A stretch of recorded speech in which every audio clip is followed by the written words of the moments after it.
शहरामध्ये समस्त ब्राह्मण समाज संघर्षच्या वतीनं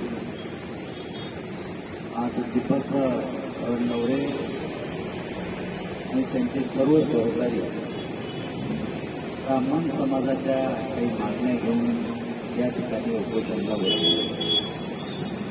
याही अगोदर अशा प्रकारचं उपोषण त्यांनी केलं होतं, परंतु त्यांच्या त्या मागण्याला एक सकारात्मक प्रतिसाद देऊन मुख्यमंत्र्यांनी एक बैठकही बोलवली होती आणि त्या बैठकीमध्ये आणि या मागण्यावर सहानुभूतीपूर्वक विचार करून कॅबिनेटकडे घेऊ असं आश्वासन दिल्यामुळे त्यांनी हे उपोषण मागे घेतलं होतं. परंतु त्याला पुढच्या काळात चालना मिळाली म्हणून त्यांनी पुन्हा उपोषणाला सुरुवात केली.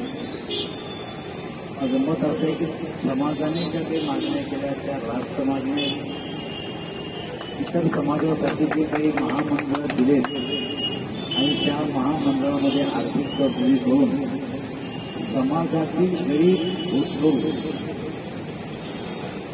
विद्यार्थ्यांना आणि समाजाला इतर समाजाच्या बरोबरी आणण्यासाठी महामंडळाची स्थापना केली. तसं ब्राह्मण समाजालाही करावं या मतातले आम्ही सुद्धा आहोत आणि त्यामुळे मी आपला या ठिकाणी आलो, यांची भेट घेतली. उद्या मी आणि आपल्या राज्याचे उपमुख्यमंत्री देवेंद्रजी फडणवीस यांची एकत्र भेट आहे आणि त्या भेटीमध्ये मी या मागण्याचा पाठपुरावा करीन. आणि माझी विनंती दीपकला, मला असं वाटतं की शासनाचं लक्ष वेधण्या एवढं काम या उपोषणातून झालेलं आहे.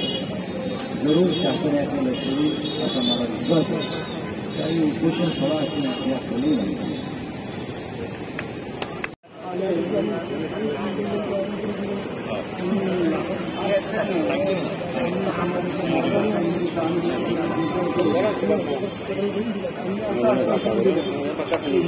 कारण मला 5 फक्त टक्क्यावर मला फोन करा.